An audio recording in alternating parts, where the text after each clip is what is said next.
Konnichiwa minasan, o genki desu ka? J'espère que vous allez bien. Et aujourd'hui, parlons du kanji de l'amour qui nous fait autant rêver qu'il nous énerve de par sa complexité.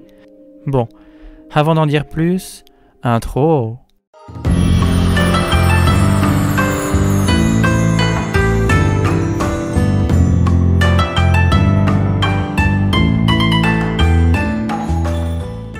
Comme on peut rapidement le remarquer, il est composé de pas moins 4 composants dont une clé.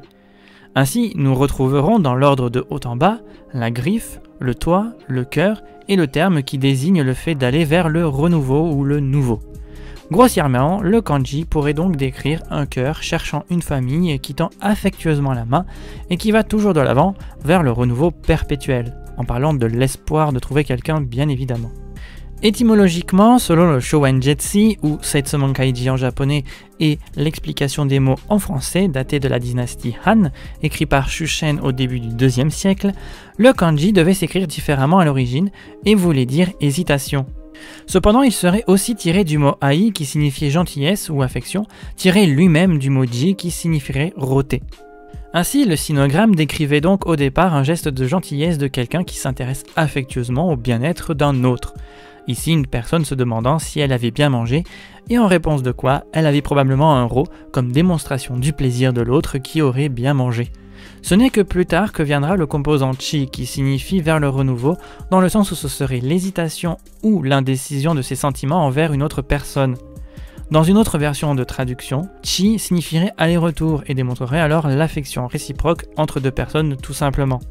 Mais une troisième traduction démontrerait que bi, qui présente deux personnes côte à côte, expliquerait que ces deux êtres sont sous un même toit et s'attacheraient amoureusement l'une à l'autre. Mais il faut bien noter qu'au Japon, la notion d'amour, kanashi, fut évoquée pour la première fois dans la littérature de l'ère Heian, 794 à 1191, et désignait alors le sentiment d'une personne qui a de l'affection pour quelqu'un et qui a du mal à se séparer de cette même personne. Aujourd'hui, l'idéogramme de l'amour s'est transformé en Chine, préférant le composant yu de l'amical pour délaisser le composant d'origine, shin, le cœur.